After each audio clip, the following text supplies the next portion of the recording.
right, seltzer time, baby. Mix it. Oh, no. Hey, guys. Welcome to episode 101 of CMD Towers, Brews, and Builds. I'm Mr. Common number 5, and my fellow host is Kevin Costner, because he is ready for Draft Day! Hey, cats and kittens, we did it.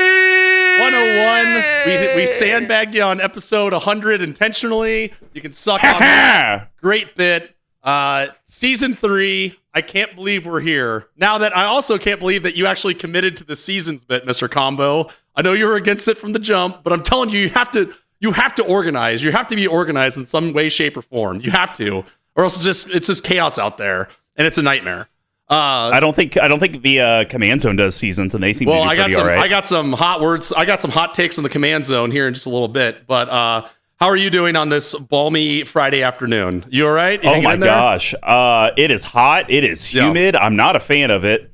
For some reason, my fiance, she couldn't sleep last night, and so I don't know. It's just I don't know if anyone out there in the collective can relate to this, but I'm one of those people that if I fall asleep and something around me changes in the middle of the night, I just kind of wake up because I feel that something's off. Really? Whether it's, it's if Mr. Bubbles was asleep on your head, and then you might wake up at 3 a.m. where the fuck did he go? He just randomly went to another room or something like that. It's just a change of the force, if you will, or midichlorians. I think the term is that you are a light sleeper. Oh, but I'm not. I can sleep through a tornado. That's what I think. So that's why I'm so surprised, because I'll say there's been times where I've fallen asleep and Mr. Bubbles is not in the room. I fall asleep with Mr. Bubbles in my face or vice versa. And then I wake up the next morning, he's gone. I'm I didn't even notice. Yeah. So for some reason, whenever she leaves the bed and doesn't come back, I do notice. I just wake up randomly. So I woke up today at 3 a.m., saw she was gone, just figured she took her senior citizen, should be hopefully dead soon, dog out. And I was whatever, let me go back to bed. It won't die, man. He's only getting stronger. He's feeding on my soul. He's eating the cancer. Yeah. Stronger. Pretty much. It's like his snack. He grows the cancer, then eats it, then grows it again. And so I was just screw it, whatever. I don't really care. I'm going to go back to bed. But it was one of those things. Have you ever woken up and you have to pee real bad, but you don't want to get up? And it's I could hold it until I wake up in a couple hours. I mean, I've tried that drunk and wet the bed several times, so I don't know if that counts. That's a thing for me, because I'm one of those people that when I get up, once my brain kind of turns on, I can't get back to sleep. Yeah. And so I was just let me hold it. Laid in bed for an hour and 45 minutes holding it, and I was fuck it, go piss. And then I did, and I've been up since 5 a.m. ever since. So decided to be productive. I went to the Kansas Highway Patrol at 7:15 this morning because my Ford Raptor that I bought was titled in Missouri, so I had to get an inspection done. The emissions inspection. Yeah. Even though it's 2,000 miles brand new, and apparently I needed an inspection done. So I did that. Then I went to the Ford dealership. There was a couple recalls I needed to get done on the truck. Yeah. Did that. Worked from there. Did a bunch of customer calls. Had some time to kill. Went to Joann's, bought a bunch of shit for the house. More live, laugh, love signs. Can't have enough of those. Plenty of those, but it's usually tap, burn, die. I don't know if anyone will get that. So yeah, that was my day. Super productive. Very, very happy about it. And I picked up a bottle of mead for a housewarming party I'm going to tomorrow. Fun. So nice. Yeah. I have finally recovered from my trip to Gatlinburg, Tennessee, or as I prefer to call it, the Branson of the Southeast. It's like Branson, but I had some pretty good times. Okay, so I told Mr. Combo I didn't want to tell him about my weekend because I wanted to see his reaction. So, Mr. Combo, get your phone at the ready. I'm going to send you two things, okay? The first thing is a new meme template that I've already shared with Uncle AJ. So I just sent that. Oh, my God. Oh, my God. So that was me after a moonshine tasting that someone took at the perfect time after me taking a shot. And then the next one is another reaction GIF, which is also self-explanatory, which you should be getting now. Oh, I saw this online. Oh, you did? It's hilarious. Yeah. Isn't that incredible? Okay, so legit look like Donkey Kong. It's a GIF of what it looks like. It's me trying to tear a go-kart steering wheel off in a fit of rage. But what had really happened was I took so have you ever been go-karting? Yeah. Okay, so like at the last lap, they intentionally like power down so you can't float anymore. So I turned a corner too sharp because I've gone go-karting once in my life, and we went 4 times that one day on 4 different tracks. It's Branson or Gatlinburg, and I got stuck because like I didn't have the power to turn into the place. So I was actually trying to like shove myself forward, but in reality, it looks like I'm trying to tear the go-kart apart. Long story short, Gatlinburg actually is a pretty fun time. There's distilleries. I'm drinking a little bit of their rye from Kings Mountain Distillery and just had a gay old time out there. So excited that I finally got my voice back just in time to record this here episode. Well, and it's funny, just as you were recovered from Gatlinburg, my fiance and I just recovered probably 2 days ago from the lake. Because that's where we were last weekend. And holy bananas, did a lot of drinking incur. Yes. Woof. As it's meant to be in the lake. Guys, if you would like to support more bits and trips and ticks, don't look too much into that last one. What do you mean? You should head over to CMD Tower's Patreon at patreon.com/CMD Tower. We have 4 different tiers, and literally for just $1 a month, you do help us get to our goal of hopefully having someone from the collective on every single month. We're just a few patrons away from reaching that goal, but and that's just for $1 a month, into the Discord, into the Unco AJ memes, and everything else. Plus, if you go to our $5, $15, or $25 tiers, you start to get free swag, whether it be our RK Post exclusive patron tokens we give away. It could be playmat, sleeves, coins. It just depends on the tier. Plus, every single tier does give you additional entries into the monthly giveaways. Now, if you can't help out from a monthly perspective, but would like to get your hand on some of the swag, just head over to our store, cmdtower.com/merch. We do sell all of our CMD Tower licensed products on there. Please, redacted bit, basement redacted bit. And then, of course, if you're an existing patron, we do have a referral program. So if you refer anyone into the collective, have them message us on Patreon, letting us know who actually invited them to join the collective, and we'll send you some free swag, or maybe even sign one of those gold bordered mountains. And of course, if you just share the content you're watching and listening to, every little bit of interaction from the collective does help. And we got to give a big shout out to our audio producer at Dear Squee on Twitter, or dearsquee at cmdtower.com. Squee McGee does all of the audio editing for MTG Action 4, Brews and Builds, and hopefully some future segments to come. Now, this awesome YouTube video is coming to you from straight@_tcoats on Twitter. Tyler is our YouTube editor, plus he does stuff for the CCO podcast. He does stuff for Cat Pop. He does stuff for a lot of people out there in the community.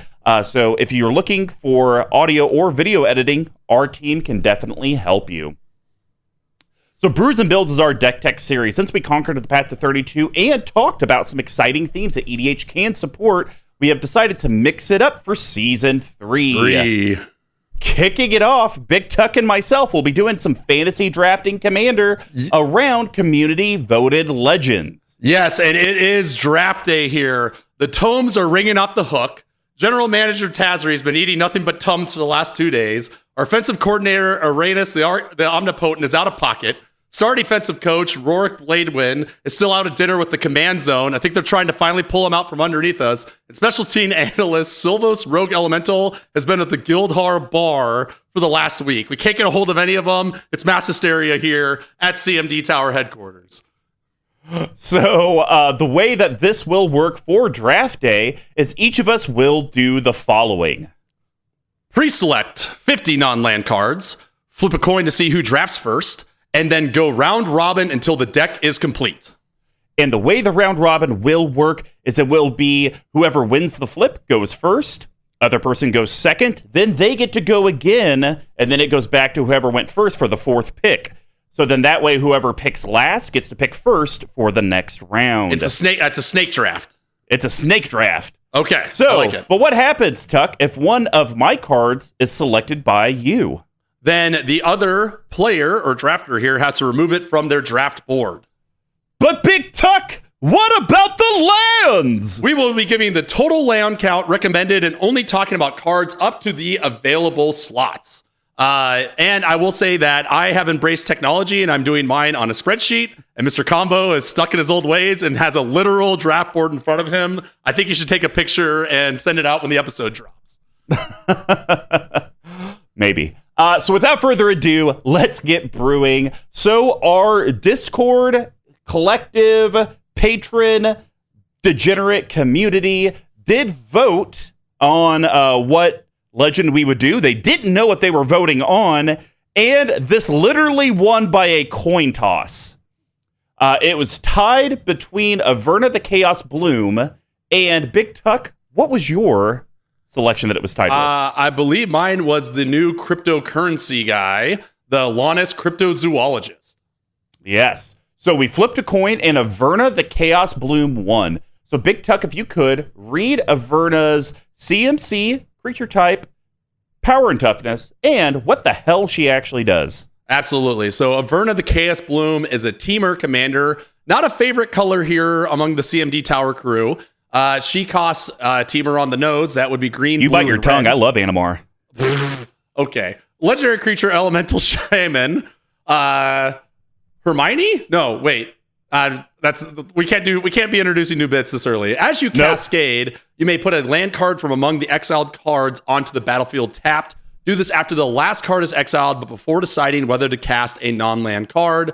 And she is a 4/2. Mr. Combo, accent of your choice. Let's hear that sweet, sweet flavor, because we are not doing the flavor bit today, guys. It's too complicated already. We'll bring it back during a normal deck tech. Let's see. What is a favorite? Hey all, nature's a dance. Master it, and the world can keep no secrets from you. Adrian! Oh, Stallone. For a second there, I was like, is that the bad guy from Mission Impossible Fallout? I guess he's more like, nature is a dance. Master it. All right, we can move right along. Yeah. So we are going to do an inaugural coin flip. T-Coats, make sure we have this on the YouTube. Oh, and of course, we are using the amazing Squee McGee coin. Who's calling? Right, wait, Tuck? are you calling it? Are you going to call it or not? You call it. I was just going to say, Tuck, do you want get up and fight or sitting tight? Oh, fight all day. All right. So here's what we're going to do because we have technology. Okay, sitting tight won. I do get the choice if I would like to pick first or second. I'm actually going to choose to go second. Okay, so you're going to do two in a row ski. Yeah, that's right. So I did mine. I kind of misunderstood the assignment. So mine's kind of in a bizarro random order of ones I think are more interesting towards ones that I think are a little weirder. But then I re-looked through it and I realized that's not the case. But first off, right out the gates, I think that I don't want to build this as a landfall deck, but I think there are certain cards that will help to get there, right? So the first one that I have is Philath, World Sculptor. This is a legendary creature elemental, a 5/5, and it costs 4 colorless. Is that one of yours? Yeah, it was. Nice. Stole one of my picks. Yeah, so 4 colorless, green and a red. It's a legendary creature elemental. Mr. Combo, do you want to read the text if you got it in front of you? Yeah, sure. When it ETBs, you get to create a 0/1 plant creature token for each basic land you control, which that's going to go into when you guys go into tapped out and actually look at the deck list. It's going to be a lot of basic lands because there's a lot. We want to make sure that we're hitting on all those different numbers. And then it does have landfall. So whenever a land ETBs under your control, put 4 +1/+1 counters on target plant you control. Yeah, so for me, this is just kind of like a backup, less scary Avenger of Zendikar. Yep. Correct me if I'm wrong, I don't feel like Averna really has a quick way to win on her face. So kind of playing these cards where you get the value out of it kind of makes it like an easy pick. Backup copy of Avenger for me. Yeah, and I completely agree. And I think the biggest thing that you're going to see as we're building out this deck, Averna is just a value engine. Yes. Very much like how Thrasios is a value engine. Now, granted, there is a way for Thrasios to go infinite. There's not really a way for Averna to go infinite, but they both they both accomplish the exact same thing. So, totally agree. All right. So my first one, and I actually did rank these in order, we have to put a Throes of Chaos in the deck. Yes, we absolutely do. That was my fourth pick. So that was number one. So this is 3 colorless red sorcery from my favorite set, Modern Horizons 2. Big Tuck, why don't you read what it does? Yes, so this is a really good one. This has 2 abilities on it. One is Cascade, which again is where we're at.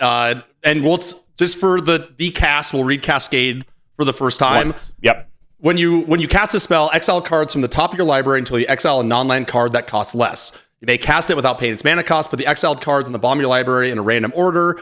Obviously, we want to be doing that as much as possible. And then secondly, it has Retrace. You may cast this card from your graveyard, but discarding a land card in addition to paying its other costs. So the reason other than just the Cascade, and we're trying to get Cascade in the deck, the biggest reason I like this is because we did kind of load it up with lands, and honestly, you could probably go to like a 45 land total and still be all right. But with that Retrace, being able to discard lands from your hand to then cast this and then get a land off of your Cascade, you're actually never losing lands. Yes, in theory, your deck's going to get less, but like from what you can play that turn, you're getting the same stuff. Plus, now you're going to get a CMC 3 or less spell to be able to go off the throws. Completely agree. And the only other thing I'll say is I have heard bizarro fringe arguments that this is like a mono red staple, which is a very weird argument, but it's got a little bit of juice. You know, I don't think it's the best one out there, but definitely a card that's worth at least owning a copy of.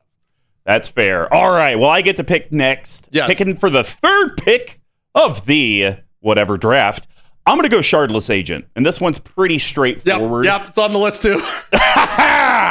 We're going colorless Simic. That would be green and blue. Artifact creature, human rogue. 2/2, Big Tuck. Why don't you read what it is? Pretty straightforward. It cascades. It's a 3-drop that cascades. It's a 2/2 with 2 no relevant abilities.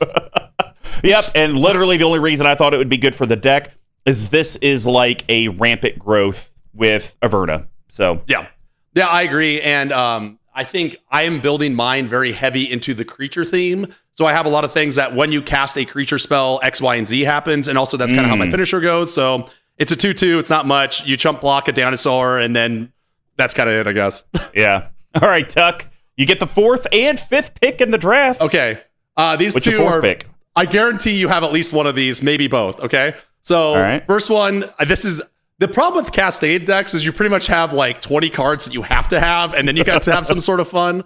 But Emoti, Celebrant, a Bounty, so good. Wow, you don't have it? Really? Oh, no, I do, actually. That was my 3rd pick. Okay, good. Oh, yeah, there you go. So Emoti is 3 colorless, and Simic, that's blue and a green, for a 3/1 legendary creature. Naga work as a druid. Mr. Combo, read that beautiful cascade. So it has Cascade, but the cooler part about this card is it kind of gives you that Joda feel, where spells you cast with converted mana cost 6 or greater have Cascade themselves. So it's somewhat like a backup commander, kind of, because you're getting additional benefit off the casting of stuff. And I think with me and building this deck, I kind of went for a very tight small package and then a wild higher CMC package that can kind of close out the game just by them being good cards in general. Yeah, that's fair. And then it's back to me, right? Yep, you got the 5th pick. All right, another classic. I have like 20 of these, so I hope it's not on your list because I don't want them anymore. It's a modern playable. Let's go, Jund Baby. Bloodbraid Elf all day. There we go. Was banned in modern, Mr. Combo. Was banned in modern for a long time. 2 colorless, red and a green for a creature elf berserker. That's a 3/2. Take it from there. It has Cascade. And haste, don't forget that. And haste. Yes. So again, this was actually one of the ones I ordered, so I just had it written on like a. Oh, perfect. Yeah. Yes, very good. I have piles of these because I thought for a while this was one because 4 is kind of 3 mana and lower is kind of a sweet spot for the early game where you like when you cast this on turn 2, 3, or 4, you're gonna probably hit another ramp card, which is gonna go further. But the problem is when you draw this late game, it's like a blank card unless you have something to do with the cascade, right? Yeah, that's fair. But like, I also whenever I think we kind of generalize late game, we're also assuming the person has an established board in the lands. And we've been in a lot of games where it's late game and we still need lands so bad. Yeah, right.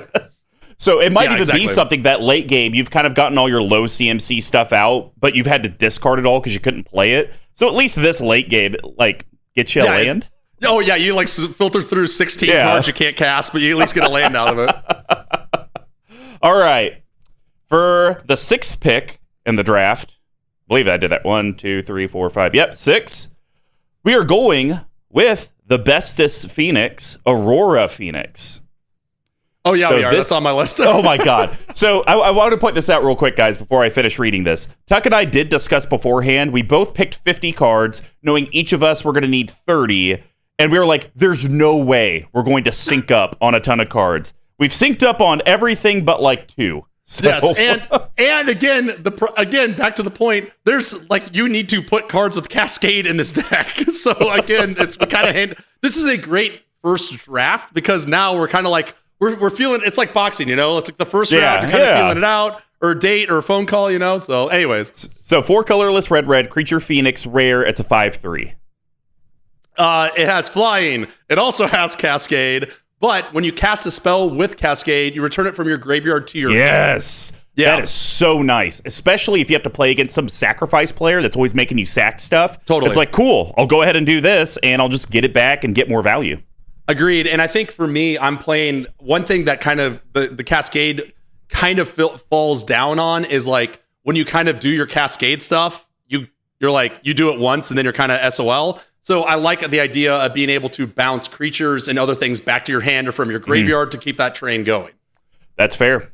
Well, with the 7th pick in the draft, I'm actually going with a landfall card that is quite scooty. It's a Scoot Swarm. Oh, yeah, baby. Oh my gosh. 2 colorless green, creature insect rare. It's a 1/1, and I quit this cast. And it's over. Scoot Swarm is, hold on, I gotta type it in. Is it 2 words? I actually just got one. So I think this card's gonna be a lot of money in the future, and it already kind of is. It's over $5 already for the normal copy. I know. So it also has landfall. Whenever a creature enters the battlefield under your control, create a 1/1 green insect creature token. If you control 6 or more lands, create a token that's a copy of Scoot Swarm instead. I definitely see this as a deck. If Averna's doing it right, you should at least be able to cascade twice a turn. Yeah. So it's like if I can get 2 Scoot Swarm triggers plus my normal land that I play, so 3 on each of my turns, that's pretty good for a deck that's not just a pure ramp deck. Right. Yeah, I agree with that. And Mr. Combo, you have gone bananas with this card before, haven't you? Oh, God. It was disgusting. And then they even wiped my board, and I got them back, and I got it back to disgustingness in like 2 turns. So did you also, were you still kind of playing Arena when this card came out and you said it was just lousy all over the place? Or was that something else? I think that was something else. That was another green card. No, yeah. I was talking about the Elemental with the 4-color Omnath. That's what got gross. Right. Of course. All right. Well, Tuck, you are up with the... I don't even know what pick anymore. We're just going on. We're just going. So this is another one. Wow, this card is super duper expensive. Oh, I hope you have this because I'm pretty sure I don't. We're going to get violent because it's a violent outburst. How expensive is it? $6.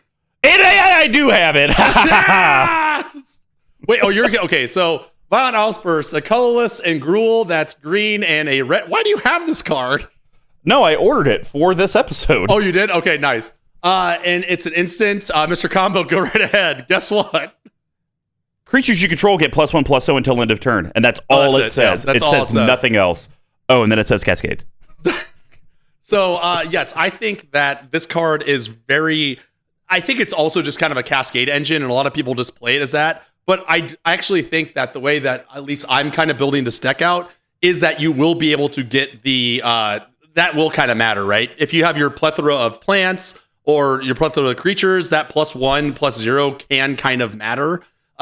So again, you got to dance with the one that brung you. So you only have so many Cascade cards. This one at least does something else.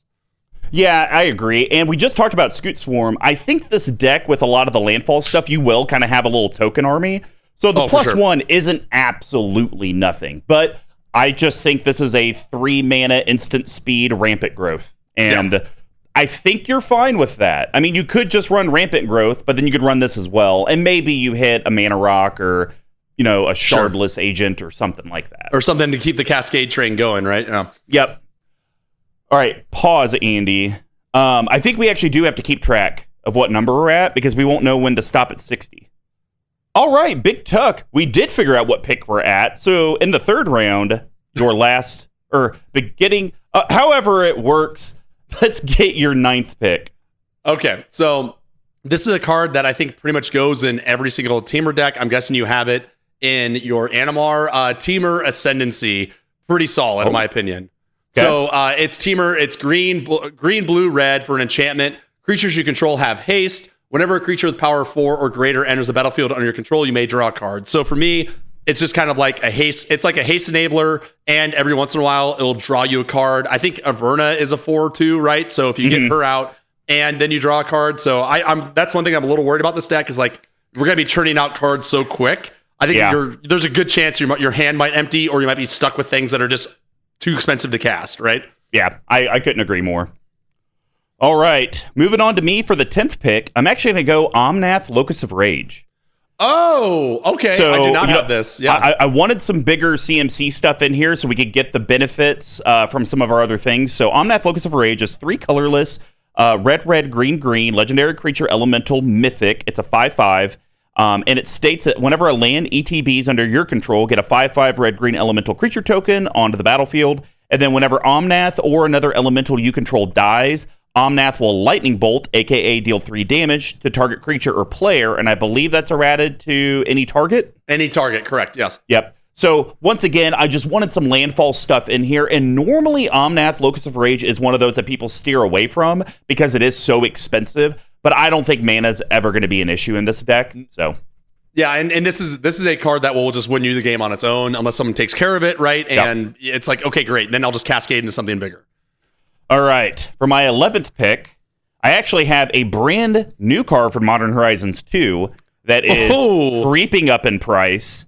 And this thing's a banger. And we tried to pick cards that were good, but most likely we probably won't play with them, or we already have tons of copies, so it's no big deal. This is one that it was hard for me to get rid of, but I was tireless to stop. Tireless Provisioner. Yeah. 2 colorless green, creature elf scout, 3/2, and it has landfall whenever a land ETBs under your control. Create a food token or a treasure token. Not a whole lot to say. You do your Averna stuff, you get the land, now you're getting a treasure. Now, basically, your Cascade stuff, in theory, as long as you don't whiff on a land, you're getting 2 sources of mana out of it. Yeah, it's really good. I need to pick up like 4 copies of this because this is like the chase I'm coming out of it. So I like these landfall cards that we're doing because they do a lot of stuff in and of themselves, right? So yeah. Well, Big Tuck, what edition? What'd you say it is? A rare or mythic? An uncommon? Oh, you said uncommon at first. I was like, what are you, British? Odd. Oh, it's very... Oh, I was uncommon last night, let me tell you. All right, Keep Chuck, that in. All right. Give us your 12th pick. This is also kind of a meat and potatoes, we like to call it, growth spiral. I think this card pretty much goes into any deck that can run it. It's a green and a blue for an instant. You draw a card, you can put a land from your hand onto the battlefield. Again, it replaces itself and also triggers all your landfall. It's at instant speed, so you can kind of wait. One point of correction: it's not put a land onto the battlefield. It's you may play an additional land this turn. No. This one says you may put a land card from your hand onto the battlefield. Which one am I thinking of? You're thinking of yeah, it's totally a Simic card. You don't run that one anymore because this one does. Explore. Oh, there we go. Yeah, Explore is a colorless and green. That's why this one is so much better if you're running blue because you get it at any time. This card's really strong, and again, landfall and the artwork by Seb McKinnon. I'm gonna shift this. There we go. All right, Tuck, what's your 13th pick? All right, so this one 13. Ooh, this was kind of a late addition for me, but again, I'm trying to play into the 2 things that I want this card does for me is draw off of a creature and also scry. So I think Life Crafter's Bestiary is an interesting pick in here. So 3 colorless for an artifact. At the beginning of your upkeep, scry 1. Whenever you cast a creature spell, you may pay green. If you do, draw a card. So One thing that I think you really want to do is to be able to hit your lands and be able to like manipulate the top of your library. Again, at your upkeep, it kind of goes against that, but at least if you know that you have one, you can bin it. But I like the fact that if we are casting your Bloodbraid Elves, your Shardless Agents, these things that kind of don't do anything, you at least can pay one more, replace themselves, and then replace themselves again with the Cascade. Yeah, couldn't agree more. All right, we're on to be for the 14th pick. This one will not be a long talk one, but we have talked a lot about these low-to-the-ground CMC Cascade things, and I want you to be able to hit some of this stuff. So I think a Thinhorn Elves just makes sense in the deck. Sure, yeah. Just single green, summon elves. It's an uncommon. It's a 1/1. And this is the old school one from Ice Age. Tap, add a green to your mana pool. You have the Violent Outburst. You want to hit something. You don't want to whiff on your entire deck. I've done that before, and it sucks. So yes, and I agree. I'm actually playing a lot of mana dorks as opposed to mana rocks or ramp spells in this build, just because, like I said, I'm trying to do more creatures. Gotcha. Well, for my 15th pick, I'm actually going once again in that exact same direction with a Naga Vitalist. Naga not gonna work here. So we're talking colorless green creature Naga Druid. It's a 1/2, and it says tap, add 1 mana of any type of a land that you control could produce. So it's a 2 mana spell. Once again, want things that are 3 mana cascade stuff can hit. Peeling back the curtain a little bit here, this is one of the cards that you mentioned for examples, and I was like, I think I have 2 better ones. I'm gonna put it in here just to spite you. Suck it. All right, Tuck, give us your 16th pick. Okay, I guarantee this has to be in your pile because there's no other reason why this card would be in here. Boarding Party. Really? Nope. That's kind of shocking because of the amount of legends you open. Boarding Party, 5 colorless and a red. Guess what? It's a human pirate that's a 6/3 with haste and cascade. Merry Christmas! Now you can hit 4 drops off. Now you can hit 5 drops off of cascade. There we go. So yeah, nothing. There's really nothing more to talk about this. Although, how cool would this card doesn't exist. How cool would one be if it said cards you control that have cascade cost 1 less to cast? That's ridiculous. But just crazy enough, we'll probably see that previewed for Historic on Arena. They did it with Fluctuator and cards with Cycling. Where does it stop? Never. All right, Tuck, 17th pick. What is it? All right. We had to do it. I really hope I'm the one providing these because they are worth nothing now. Soul Ring. Merry Christmas. Wait, are they worth nothing? I think they're still like $4 or $5. No, not. They've been reprinted so much, Mr. Combo. I checked we were talking about this about trading them in. The trade-in value around here is 23 cents. Wow. Yeah. How the mighty. I should have sold the 20 I had when they were $5 a piece 4 years ago. But yeah, I mean, what else is there to say? Yeah, nothing. All right. Well, we're moving on to me with the 18th pick. All right, for the 18th pick, I'm actually doing one of my favorite cards. This is a little pricey card. It's about $10, $15, somewhere in there. But I just don't know how I couldn't put this card in the deck. So we're going to do a Nissa Vastwood Seer. Really like the card for the deck. Yeah. 2 colorless green, legendary creature, Elf Scout, Mythic. It's a 2/2. When it ETBs, you may search your library for a basic forest and put it into hand. And then whenever a land enters the battlefield under your control, if you control 7 or more, exile Nissa and transform her into a Planeswalker. Nissa Sage Animist. Planeswalker Nissa comes in with 3 loyalty, 3 different effects. +1, reveal the top card of your library. If it's a land card, put it onto the battlefield. Otherwise, put it into your hand. -2, make a 4/4 legendary token. And -7, untap up to 6 target lands. They become 6/6 elemental creatures. They're still lands. So the biggest reason I wanted this in here, I really like Nissa in decks where you want to ramp, but you're ramping a lot. Because I want it to flip pretty quick. And I could see this being a deck that you play Nissa, and maybe by 1 turn cycle, she's ready to flip. And now you're getting all of this value. Because I think the +1, it could backfire, potentially. But I think when you cascade, there's that randomness to it. You would kind of like to see what's on the top of your library. Like, do I want a Violent Outburst right now? This at least, like, I could +1, just kind of see, you don't get to leave it there. You do have to put it to hand. But I don't know. I'm just one of those players that if I have unsureness. Even if I have to draw the card, I'd like to kind of see maybe what I'm going into, because I know my deck, I've played it enough, and I can kind of feel, okay, I've played these cards. Ooh, I think I'm getting to my gas now. Let's do a big 8-drop or 10-drop. Yeah, I completely agree on all that. And again, I'm putting in a fair amount of like scry sort of effects, like scry adjacent effects. So I think that will kind of feed into that as well to make sure you're hitting what you want, right? Awesome. All right. For the 19th pick, I'm actually going with Domri, Anarch of Bolas. Interesting. Okay. Colorless. I was wondering if you're going to put in Planeswalkers or not. I believe this is my only one. It's a colorless and Gruul, which is red-green. It's a Domri Planeswalker. It's a rare from War. It comes in with 3 loyalty. Static effect. Creatures you control get +1/+0. There you go. Violent Outburst. There you go. Yep. I did like this, though, because the +1, add a red or a green to your mana pool. Creature spells you cast this turn can't be countered. Well, with Cascade, you have to cast. So this kind of allows you, and yes, on cast, you get your Cascade effect, and then they could counter your other thing. But you just paid all of this mana, most likely, to get this card cast, so you could start the Cascade train. And so it's probably pretty good, and you want it to resolve. Yeah. The other thing with it is that technically the way Cascade is worded is when you get to that card, you still cast it, you just do it without paying its mana cost. If it's a bomb card, they now can't counter that, because your creature spells this turn can't be countered. So it kind of gives you this Grand Abolisher type effect, at least with casting your creatures.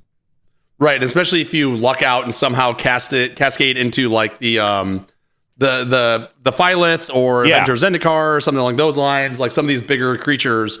It's definitely going to help you there. So yeah, great call. All right, Tuck, we're into the 20s. I don't remember mine. Do you remember what your 20th pick is?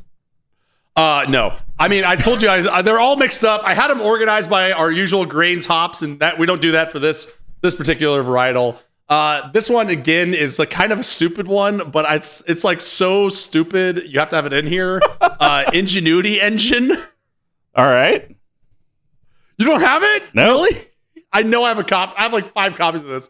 7-drop for an artifact. It has Cascade. Go figure. And then 1 colorless, tap, sack an artifact, return target artifact you control to its owner's hand. The reason why I like this is because like late game, you're gonna start bidding. You can tap a mana rock, pay the 1 colorless, sack it, bounce Ingenuity back to its hand, and go again, right? Like, or the better one is you play Ingenuity, you Cascade, you have your Tireless Provisioner on the battlefield. Oh. You get a clue token. You then use a mana rock, tap it, sack your clue token, bounce it back, do it again. Ooh. Big ooh. Just got the chills. I'm sweating profusely, and I don't really know why. Good card though. I like it. Yes. What is your 21st pick? All right. This has to be in your pile, and if not, I'd be shocked. One of our favorite rando cards. We're spinning the wheel. This card is kind of cascading of itself. Unexpected Results. Nope. Really? Oh, this is like one of our few I love this card. upon favorite cards. Yeah, I love this card. So Unexpected Results is 2 colorless and Simic, that's green and a blue for sorcery. Shuffle your library, reveal the top card. If it's a non-land card, you may cast it without paying its mana cost. If it is a land card, you may put it on the battlefield, return it Unexpected Results back to its owner's hand. Again, you're completely spinning the wheel here, but one thing that I actually really like about Unexpected Results in this deck is that it gives that cast clause, right? As opposed to just put it into play, because a lot of things where it's like, Elvish Piper and that sort of thing, when you put something into play, you don't get the Cascade trigger. Yep. And being able to do that over and over again, as we say, it's pretty much how the deck can only function. So exactly. That's and it's just such a fun card. I mean, like we've talked about this several times, I think. Spin the wheel, see what happens. Love it. All right, you're on to me for the 22nd pick of the inaugural draft. I'm actually going to go Bounty of the Luxa. I like this card. Okay, yeah. 2 colorless Simic, green-blue enchantment. It's a rare. At the beginning of your pre-combat main phase, remove all flood counters from Bounty of the Luxa. If no counters are removed this way, put a flood counter on it and draw a card. Otherwise, add 3 mana to your mana pool. So I like this card because it's going to give you incremental value over time. Right. And I feel like with this Cascade deck, and we just talked about it, like wanting to possibly bounce your artifact back to be able to play it again, getting that 3 mana every other turn or drawing an extra card every other turn is going to give you a lot of value. Completely agree, and I think this is a very well-designed card, so it's exciting to see a deck that it would do well in. I think this is one that it would do smashingly. It's a great choice. All right, 23rd pick, Michael Jordan's number, but this card is not Michael Jordan. It would go get the better basketball player, LeBron James, from your deck. Oh, boy. Let's get Fierce Empath in the deck. Oof, yes. Yeah, great pick. 2 colorless green, creature elf, 1/1. When it ETBs, you may search your library for a creature card with a converted mana cost 6 or greater, reveal it, put it into your hand, shuffle your library. Basically, this says go get the best Cascade card you have in your entire deck and put it into your hand. Thing I also like about this is that it's an ETB effect. So if for whatever reason you have to put something out for free, you don't get a cast clause, you can kind of choose. Well, also get the benefit from this versus whatever else, violent outburst type of effect where you have to cast it to actually get it. Fierce Empath kind of gets around it. Yeah, 100%. And all the big boys that we've been talking about so far are all in that 6 mana range. So you're gonna find something that you want out of this. All right, Tuck, 24th pick. Let's go.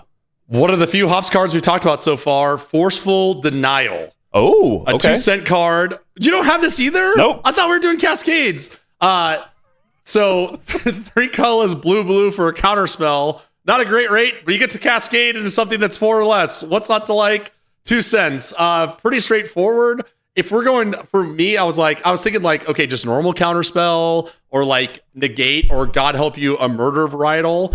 But I'm going all in on the cascade. I put almost every single card that is decent and even some ones that are not great in here to cascade into. You're going to hit something. You're going to be able to play something off this card. And you now have a little bit of interaction when Averna gets blown up for the 3rd time. That is fair. And you know what? I actually do. No, I didn't. I think that is actually one of the ones I did leave off. I was going to say, because I remember seeing that on the list and I was like, do I want to put that on? I went against it. Just because I didn't want people to call, Mr. Combo, of course, he put the counter spell in. Yeah. Y'all. I know what you're going to say. All right, Tuck, give us your 25th pick. All right, another cascade spell. Shocker to no one. We're talking Sakashima's Protege. Yeah, we are. Yeah, we are. Nice. 4 colorless blue for a creature shapeshifter. It's a 3/1. Mr. Combo, read that beautiful, beautiful body text. Yeah, and this is a card that I actually really liked, but I could never find a home for it. So it's kind of cool that Yeah, so it has Flash, it has Cascade, and the cooler part, though, is when this ETBs, it can ETB as a copy of any permanent that entered the battlefield this turn. So I like it because it can kind of do one of 2 things. 1, your opponent played a bomb-ass permanent, boom, I want a copy of it. Yep. Cooler thing, if you're a psychopath, you cast it hoping to get a cool Cascade thing, and then you copy that thing because it'll have already resolved. Yes. I like it. Yes. And it's a funny enough card. And like, you can always just play it as a 3/1 for 6. You have nothing else to do. I'm here for it. So good. Awesome. All right. Cool card, right deck for it. I'm here for the 26th pick, and we are going with Valakut Awakening. Oh. So 2 colorless red instant. Put any number of cards from your hand on the bottom of your library, then draw that many +1. And it is a modal card. The other side is Valakut Stoneforge. It's just a land that ETB's tapped, and it can tap for a simple red. I thought this was important for the deck purely because I think there will be times when one of 2 things. A, you got to your landfall stuff way too late, and now you do need lands. This can at least, it won't ever happen off the Cascade unless you Cascade something 4 or greater. Because you can't cascade into this as a land because in the deck it is the instant speed. But I do think there might be times with how many lands we're putting in this deck. You might just have like 4 or 5 lands in hand and no cascade stuff. Yeah. It'll feel good at instant speed. Like you hold it up, you do the whole, haha, I'm in blue, don't mess with me. But then it's like, I really had nothing. To the bottom, let's go off the top. I think it's nice. It's insanely, it's so good, and I think this is one of the things where it's like these modal double face cards. A lot of times they're better as a land, and they kind of suck on the face, right? And you're like, well, I'm just running it because it's a land. I think this is one that's actually really, really good, and I would put this in as a spell first, land backup, distant second or third, right? Yeah, but you know what? I've actually found myself with these modal cards. if I usually am at the 34 land thing and I have 3 modal cards, I'll actually go to 31 because they're still there. It's just my choice if I want to use it as a land or not. Yeah. Yep. I agree. All right. 27th pick. We're going with Frantic Search. Ooh. 2 colorless blue, instant, draw 2 cards, and then discard 2 cards, untap up to 3 lands. There are things in the deck that we want to be able to do at instant speed. And so this is nice because it will allow us to be able to do stuff on other turns. And maybe I want to cascade on your turn because you put something to the top of my library that I can definitely go into. There's just a lot that we can really do with it. So I think Frantic Search is a nice card. I know I'm the anti-draw card guy, but the fact that this is literally, it's a free spell to draw 2, discard 2, I'm here for it. Yeah. And especially if you look at stuff like Sakashima's student or protege or whatever, right? Where it's like, okay, cool. You can still draw your cards, set up your next play, and then play something else at flash speed. I agree. I think it's a really solid one. All right. We'll get into the flash stuff here in just a little bit. All right. Well, Tuck, take us to number 28. So this is a card I've always liked that you have always hated with a passion, with a fiery passion. Sounds like it's a terrible card. Suns. You have convinced me that it is, but in this deck, this is probably one of the better ones. Ethereum Horn Sorcerer. Love this card. I like it. You used to hate this card. You used to hate this card. You used to hate this card. You used to hate this card. Yeah. Get on that drop. This is not. You do not have this one. No, that I totally did. Oh, you did? Okay, great. Okay, 4 colorless for a blue and a red. It's an artifact creature, oddly enough. Minotaur Wizard. It's a 3/6. Mr. Combo, read it away. I don't have a physical one in front of me, but I know it reads Cascade. Okay. And then I'm pretty sure it's a colorless, and is it to bounce it back to hand, or is it 2 colorless, and is it? Nope, that's it. Okay. Nailed it. Yep, there we go. Yeah, I picked it just because it allows you, like Big Tuck's artifact, to repeat the Cascade.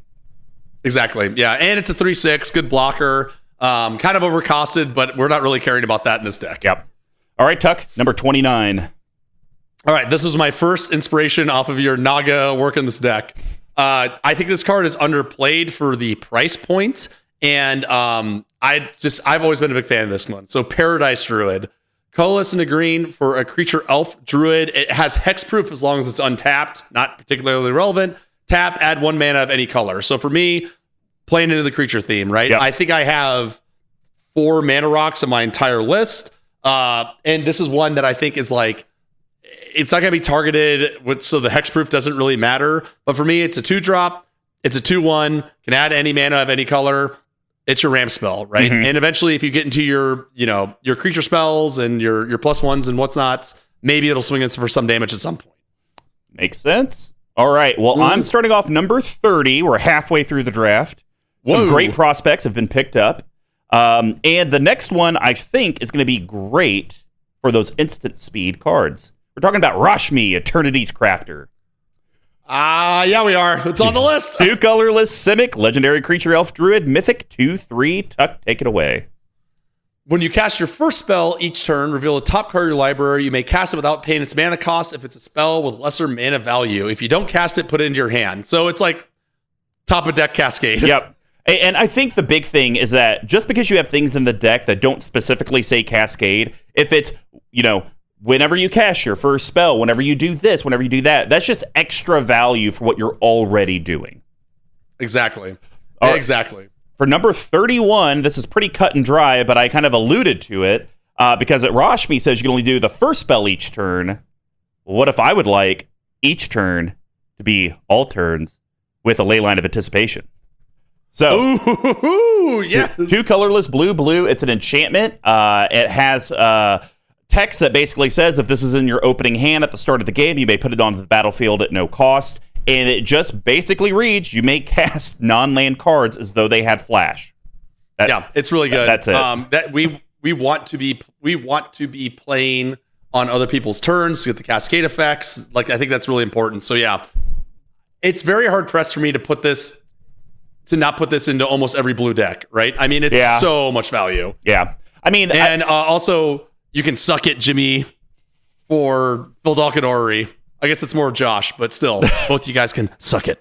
Yeah, and I think to that point, though, Tuck, in regular mono blue decks, I probably actually don't run it because mostly everything is instant speed anyways. I think it really shines in those decks that have blue as a support color. You know, like Teamer here, I really think blue is just kind of helping support the cascading and the attacking and what we want to do. So I think that's where Relay Line really, really shines because a lot of the stuff we've been talking about sorcery speed. So, yeah, completely agree. All right, Tuck, 32. Let's go. I guarantee you have a copy of this. Or wait, maybe not because you're not opening stuff. This is also from one of your favorite sets, the new one. Modern Horizon 2, Ornithopter Paradise, baby. I'm not buying a birds for you suckers out there. 2 colorless for an artifact creature, Thopter with flying. It's an 0/2. Tap, add 1 mana of any color. Now, the real interesting thing is that there's also some flavor text here from Rashmi. Oh, Aetherseer. Think it's the same person? I would say so. I can't. I don't think it has to be, right? They've never used the same name, the first name, and then the end be different. And have them be the different characters, separate people. Yeah. But for me, again, it's like this is just another creature that has evasion that can tap for. It's another 2-drop that taps for a mana of any color. It's on your budget list at 28 cents. Love it. It's one of my favorite cards that's been printed in the last 2 years. Nothing else to add on it. Tuck, what's 33? All right. Well, now we're back to the good stuff. Our old pal, it's an instant, Natural Reclamation. 4 colorless and a green for an instant, destroy target artifact or enchantment. It also has Cascade. There you go. There you go. Tuck is here, whether it be by rook or crook, you will have Cascade. It's going to happen. All right. Well, for number 34, I thought this would be kind of fun because I'd kind of read about how Cascade is kind of broken and 60 card constructed and there's like infinite combos. Sure. And it all has to do with those suspend cards. So I thought putting a suspend card in here would be kind of fun in case you get to Cascade into it. So we're talking about Gaia's Will. Oh my God, really? It's a sorcery. It's a rare. It has suspend 4 for a single green. And then it states until end of turn, you may play lands and cast spells from your graveyard. If a card would be put into your graveyard from anywhere this turn, exile that card instead. I just think it's a really solid card that at some point you'll want to reuse your Violent Outbursts of the World and maybe other stuff that has been eliminated. Or hell, it could even be your commander that's been blown up for the umpteenth time. I think it's just really, really solid. I agree, yeah.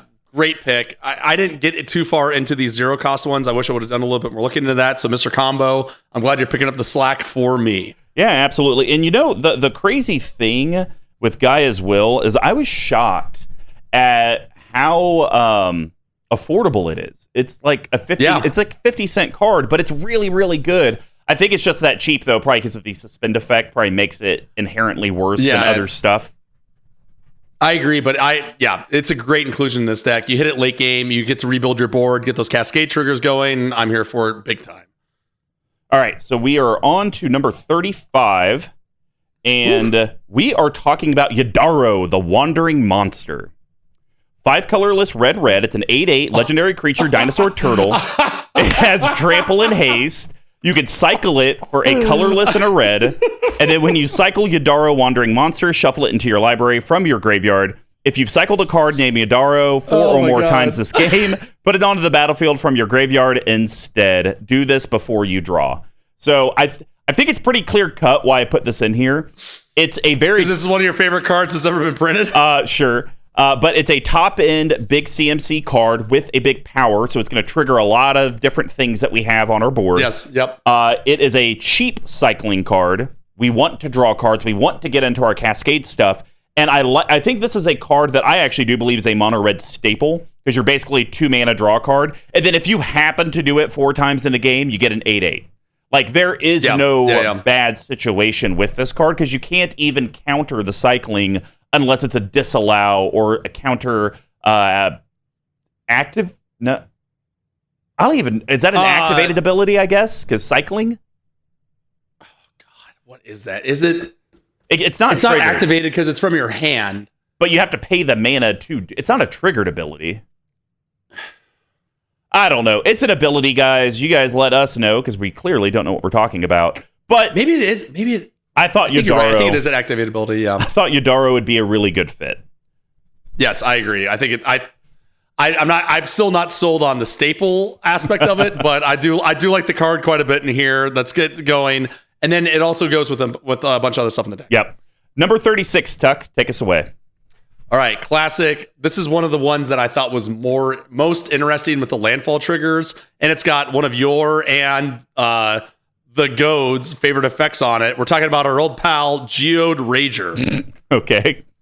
4 colorless red for a creature elemental first strike, landfall. Whenever a land enters a battlefield under your control, go to each creature target player controls. It's so good. You play your land, you cascade, you get another land that's 2 players already. Then you growth spile, that's 3 lands. You go and everyone. We talked about this. We talked about this during our Zendikar Rising Commander series, and we all thought this was going to be like one of the chase cards in it. I have some good news for you. It is 47 cents. Oh, that's awesome. I need to get me 39 copies right now. I was going to say, I thought you'd be more excited, but what can you do? All right, Tuck, give us number 37. All right, now we're definitely getting the more of the meat potatoes stuff. We're going to be running a lot of basic lands in this deck. I think your old-fashioned cultivate is probably going to do the work that we need it to in here. Oh, yeah. So, yeah, there's no conversation. 2 colorless and a green, sorcery, search your library for up to 2 basic land cards, reveal those cards, put 1 to the battlefield tapped, 1 to your hand, then shuffle. Even if you get it late games, you're getting another landfall trigger and then potentially another one off your hand. So if we're going to play at least some of this landfall rigmaroles, works in the stack with the amount of basics we're having. Yeah, I completely agree. All right, number 38. This is also a card from Zendikar Rising that I'm a big fan of. I really like it. I think it's a great red card, and it does well if we've gotten it early for Gaia's Will late. So we're talking about Valakut Exploration. So 2 colorless red, yes. Enchantment rare. It has landfalls. Whenever a land ETBs under your control, exile the top card of your library. You may play that card for as long as it remains exiled. At the beginning of your end step, if there are cards exiled with Valakut Exploration, put them into their owner's graveyard. Then Valakut Exploration deals that much damage to each opponent. We're going to have lots of lands coming in. This is going to get you card value. And then worst case scenario, even if it's your big cascade stuff that may cost 6, 7, 10, 12 mana, well, now I'm dealing that much damage. Usually it feels bad when you just have to put that stuff from exile into the graveyard and nothing else happens. Yeah. This at least gets to throw some damage in some people's faces. And then maybe Gaia's Will later in the game will allow you to cast that stuff again. Great card. I think this card's underplayed, and it's only 77 cents. So Slam dunk. All right, we're going to put one of Tuck's favorite cards in the deck. We talked about there's going to be a lot of lands in the deck. So Tectonic Reformation for number 39 is a good card. Okay. Colorless red enchantment. It's a rare. Each land card in your hand has cycling for a single red, or you could literally cycle this card for 2 colorless. So not a whole lot to say there. It could be something to where, like we talked about with the Valakut Awakening, to where it might be a point in the game where you have 5 or 6 lands in hand and no cascade cards. This Elites for cheap allows you to cycle those guys out, or if it's incredibly desperate, you can at least get rid of that own enchantment and draw a card. Yep. I'm a huge fan of this. I know a lot of people aren't, so y'all can suck it. All right, Tuck, number 40. What's that on the menu? A boring one. It's Cultivate Part 2, Kodama's Reach. Okay. See the Cultivate. Conversation. Yes, exactly. Rewind 1 minute and you'll get why I like this video card. Editor, if you could notate on the screen at the minute and second mark that people should reverse back to hear about Cultivate, that'd be great. Yes. So nothing else to say there. All right, number 41. Go for it. All right. So this is one I did a little bit research into, and I wish I would have picked it a little higher because I think it's actually pretty interesting. So See the Truth. Okay. Check this one out. Colorless and a blue for sorcery. Look at the top 3 cards of your library. Put one of those cards in the hand and the rest in the bottom of your library in any order. It's okay, right? If this spell was cast from anywhere other than your hand, put each of those cards into your hand instead. Oh. So those low-end cascade stuff of your Bloodbraid Elves, your... what's the other one? God, I can't believe we were just talking about that. The Simic one, whatever, that's a 3-drop. Yeah. Now you're, like, if you hit this, you're actually drawing 3 for free. Like, it's a free ancestral recall, right? So, again, it's a little it's a little on the slimy side if you have to cast it yourself. Mm-hmm. But I think it's worth that. If we're going to be cascading as much as we're going to be, I think it's probably worth it for that chance if you're going to be able to draw 3 for free. Yeah, I agree. Anytime you could do anything for free, it's good. And especially if you're doing it for free and avoiding the negative effect, it makes it that much better. Yes. Yep. Exactly. All right, we're on to me for number 42. Tuck, I'm doing it. It's a card we've literally cut from every single deck we've ever talked about. Rampaging Baloths. Oh, no! I think it works. 4 colorless green creature beast. It's a mythic. It's a 6/6. It has trample, and it has landfall. So whenever a land ETBs under your control, you may put a 4/4 green beast creature token onto the battlefield. The only reason I think it's good for this deck is we have things that care about high CMC, we have some things that care about high power, and we should be potentially playing 2 to 3 lands per turn. We should have a very solid army, and this is at least low enough on the CMC spectrum. Some of our high top-end cards could potentially get this for free. And you have 20 of these lying around, so you're trying to get rid of them and hit by hook or by crook, if you will. All right, my number 43. I think this is actually some cool tech, especially with Leyline of Anticipation and Rashmi, with our cascading type of things. We're going to put in Radha, Heart of Keld. Ooh, so colorless Gruul, that's red-green, legendary creature, elf warrior. It's a rare, it's a 3/3. As long as it's your turn, it has first strike, irrelevant.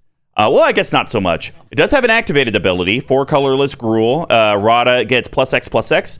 Until end of turn, where X is the number of lands you control, so this could be a finisher, potentially. Yeah, The thing that I really like about it, though, is it's low CMC, and you may look at the top card of your library at any time, and you may play lands from the top of your library. Yeah, that's nice, because if you're really desperate, you kind of get that profit or Courser or Crufix type of effect. Yes. But the bigger reason I like it is because this, with our Leyline, with our Rashmi, and we're trying to cast, this allows you, okay, what would I potentially be doing with Rashmi's, like the spell? Ooh, I actually really like that. Let's go ahead and cast it. Or it's like, you know what? I'd rather wait. Let me figure out another way to draw a card, get that off the top, and get something else there. And I was thinking, I think this is a sneaky good card, because you can also be like, okay, I have 4 cards that have Cascade in my hand, right? I'm going to look at the top and be like, oh, okay, now I need to play this one because I want to play that card this turn, because that's going to be a big dump on it, right? So, yeah, sneaky good. All right, Tuck, number 44. What you got? All right, this is a Rocketing Moss standard. We are talking our old pal Thrix the Sudden Storm. Oh, all right. Three colorless double blue for legendary creature elemental giant, flash flying. Spells you cast with mana value 5 or greater cost 1 less to cast and can't be countered. So again, if we're looking at the top end of the spectrum, especially those top end, a lot of these cascade spells cost more arbitrarily because they have a cascade. They're going to cost 1 less, can't be countered, and then get you into your next thing that also probably won't be countered too if you're casting those high end things. So it's a little slimy, but for my build, if I'm casting these big creatures, if I'm casting these big cards, you get a reduction on it, and they can't be countered. Yeah, and it kind of gives you that double effect of what that Domri shit. Totally blank. Oh yeah. It kind of gives you that second protection that Domri does. So I know we're talking about so many cards. It's like we normally don't go through 40 cards an episode. So I'm like, wait, what? All right, Tuck. Wait, what? What's your number 45?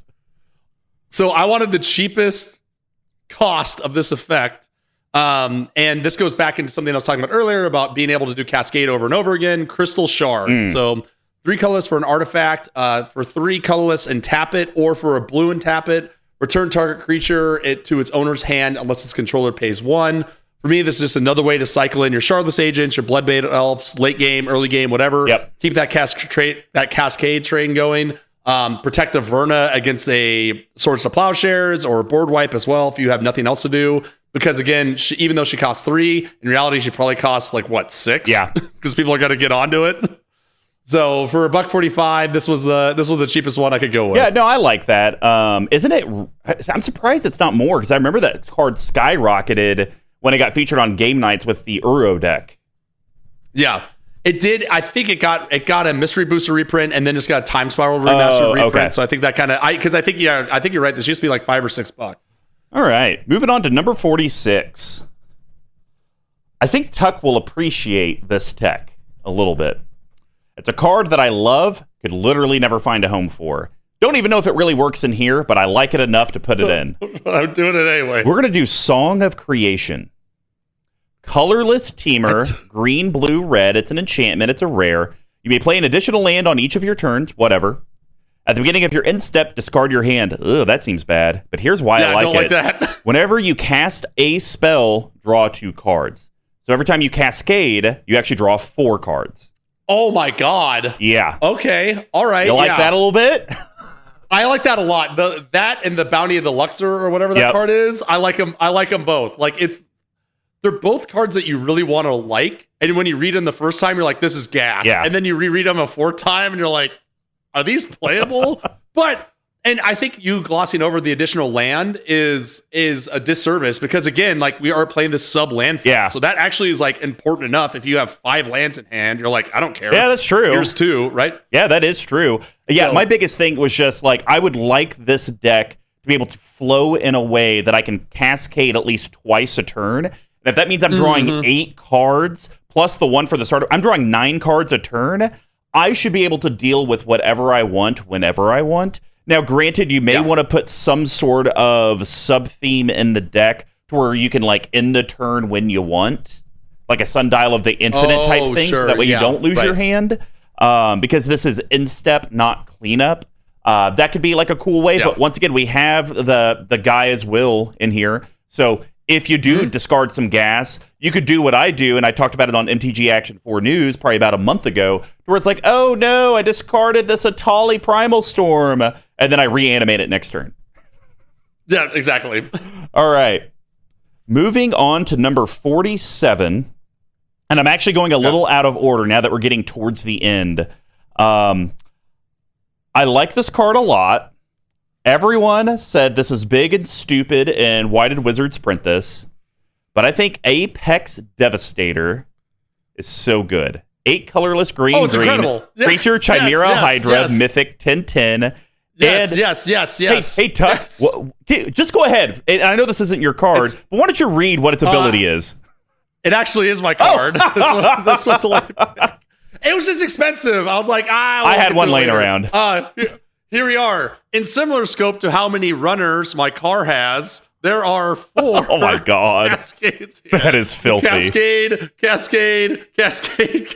Well, and the thing I love about this, guys, unless you just get incredibly unlucky, this spell actually only costs 6 because you're going to get 4 lands coming into the battlefield. And I believe with Averna, they do come in they do come in tapped. Damn it. Still, it doesn't matter. Foiled by their own petard. Cascade. And this will get all the... I think this is the top... I don't think there's another card we've talked about so far that's more expensive than this mana-wise. So you're going to hit... anything you're going to hit something every single time. Now, it might be a Shardless Agent, and then you hit something else. I think that, like, the end goal of this card is when you cast it, I want to cascade, like, I don't know, 7 times in a row. Just keep it going. I want to make my opponents quit. I'm not playing stats quit. I'm playing cascade quit. It's like this card might as well be like Paradox Engine. That's the goal. All right, Tuck, give us number 48.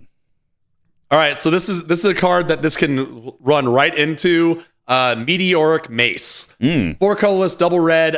Equipped creature gets +4 and +0 and has trample, equip 4, and cascade. So I put this in as a yeast card. It's going to cascade you, and then eventually you will have some beater. Like if you put this on Apex, whatever it is. Yes, so now you have a 14/14 trampler. Pretty good, right? Like we're going to have these high-end creatures that are going to be beating face. Worst case scenario, you play this, you sacrifice it to Ingenuity Engine, you bounce Ingenuity back to your hand. There you go. Merry Christmas. Here we go. All right, Tuck. Maces for Christmas. Give us number 49. Okay, so this one was from... This is a Forest Day 2 Wong special, because this is how he has beaten us over and over and over again in his Maelstrom Wanderer deck. Sarkhan's Unsealing. Let's go. 3 colorless and a red for an enchantment. Whenever you cast a creature spell with power 4, 5, or 6, it deals 4 damage to any target. When you cast a creature spell with power 7 or greater, it deals 4 damage to each opponent and each creature and planeswalker they control. We just talked about how we're running these super top end cards.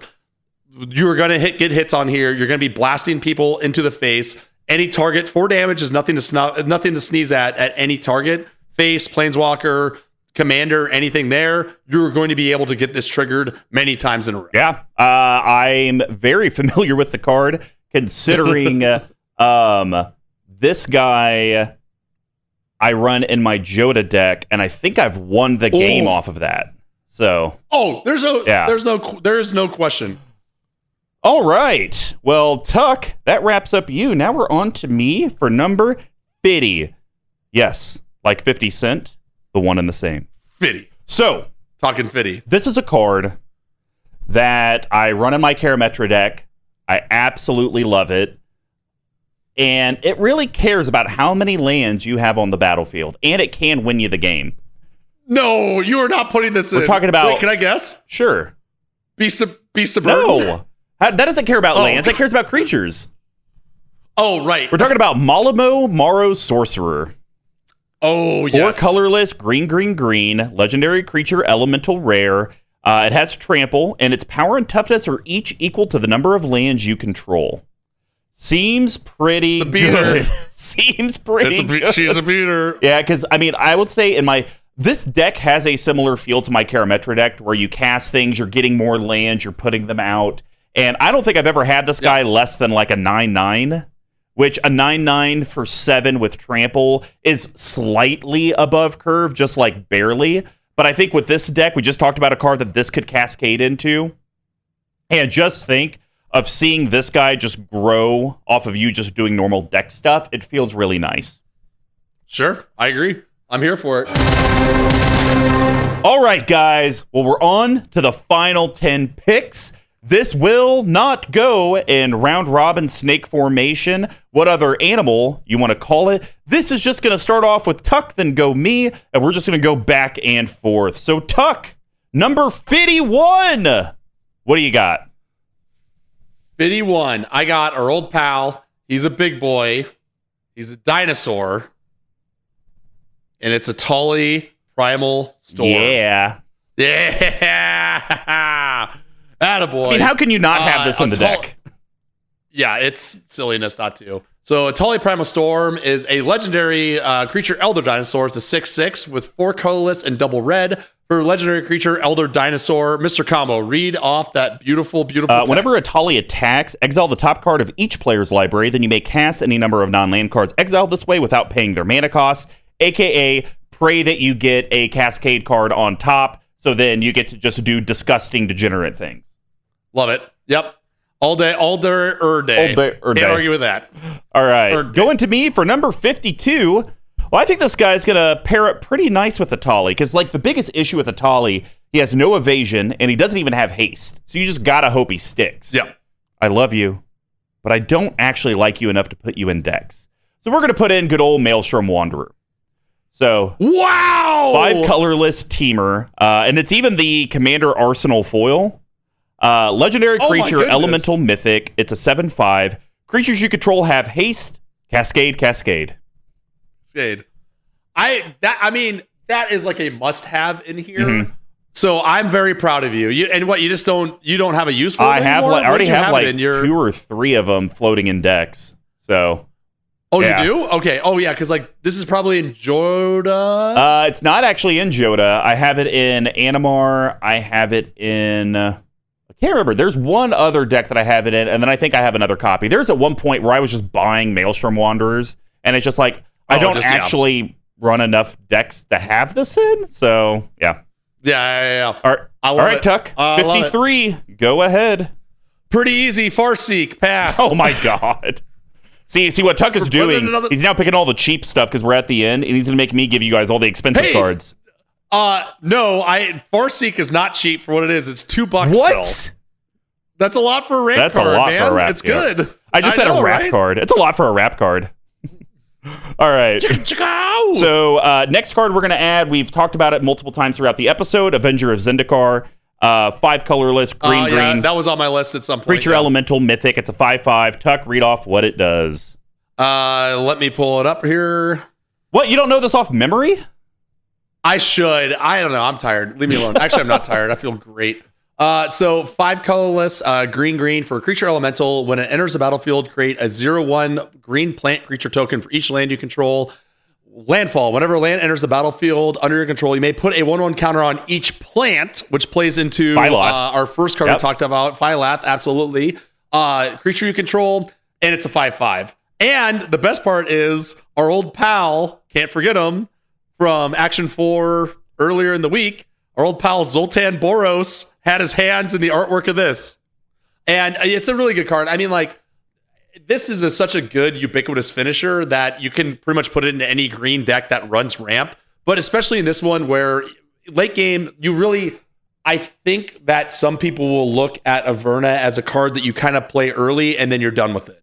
But the way that I think Mr. Combo and I have built it is that we have these top end cards that still care about the landfall. So even if you already have 8, 9, 10, 11 mana, 15, whatever it is, you still will have cards that have that land payoff just for your basics coming in. I think Avenger is probably like the part and parcel best one that exists. Yeah, absolutely. Because like the way that this card should work is whenever you play it, you're probably getting 4 or 5 plants because you can ramp so quick. But then those plants, normally the plants are like, ooh, they get scary kind of like over time. I mean, literally in one turn, they could probably be 4/4s or 5/5s. Absolutely. And with Maelstrom Wanderer, now they have haste. That's disgusting. Because you can get this off of Maelstrom Wanderer's Cascade. Gross. Yeah, absolutely. Or into the forerunner of Cascades, as they call it. Our old pal Apex. Well, due to some technical difficulties, we don't know how to count. So Tuck has one more pick, and Mr. Combo has 2 left. It's our first time doing it. We both have talked off mic. We will be doing this again because this has been an absolute And we will blast. figure out a better way to keep track of stuff next time. Yes, we'll actually do a wrap. All right, Tuck, go with your very last card. I chose the weirdest one for last, and I've never seen this card play before, but I actually think it kind of has some wheels in this deck in a really weird way, okay? I guarantee you've never heard of this one. Release to the Wind. I definitely have not. Yeah, it's an Ixalan card for 43 cents. 2 colorless and a blue for an instant. Exile target non-land permanent. Okay. For as long as that card remains exiled, its owner may cast it without paying its mana cost. That's kind of cool. It's a weird one, right? So the way I look at this is here's what's actually going to happen with this card. You're going to exile a card that has Cascade and then recast it, right? Pretty straightforward. Your Meteoric Mace, your, whatever the case may be. But I also kind of look at this as both like combat protection and also commander protection, right? Because for 3 mana, if someone targets your commander or one of your best spells, you can safely put it away and then recast it, right? Now that kind of sucks if you do it off of Cascade. But the other way I look at it is this. It's like someone's attacking you with a Blightsteel Colossus, right? Or their commander for Voltron damage. For 3 mana, you get rid of it, and then they have to do their mana investment into it again on their next turn. Yeah, that's fair. So it's a weird one. That's why it's a late one. But for me, this is another way to reuse your Cascade spells when you're starting to run out of gas on it. Yeah, no, I like it. It's simple. It's clean. It sucks that it's like a one-time use, unlike your Crystal Shard that you can kind of do over and over. But what are you gonna do? Yeah, I know. I was kind of in that same boat, but here we are. All right, guys, pick number 59 because we do know it's 59 because there's only 2 more cards to talk about. I'm very torn because I actually have a bunch of cards that I still would like to add. Like, I feel like we haven't done enough mana rocks. Yeah. I feel like we haven't done enough card draw. I feel like I didn't put in Altar of the Brood, which was upsetting. So for my second to last pick, I think I'm going to still stay on theme, but I'm pretty sure whoever would play this deck would probably cut this first. I'm going to put in Maelstrom Colossus. Actually, Maelstrom Wanderer was on my list, so we're keen on that. But yeah, Colossus, it's fine. 8 colorless artifact creature golem. It's a 7/7, and it has Cascade and nothing else. So, I mean, it will cascade into some of the bigger things in the deck. So there's that. And it's high CMC, so it does things, and high power, whatever. I think it's fine. I think it's totally fine and totally acceptable. This is, if you're gonna play in a deck, this is the deck you played in. Well, for the 60th card, Tuck, I'm putting in the crown, the last the one, crown jewel of Karametra, Because the biggest issue with this deck and that deck is all those lands come into play tapped. So you literally cannot do it. Are you doing For one mana, we are putting in Amulet of Vigor, baby. He said the card shouldn't be played anymore. I beg to differ. It costs 1 colorless. It's an artifact. It's rare. Whenever a permanent enters the battlefield tapped and under your control, untap it.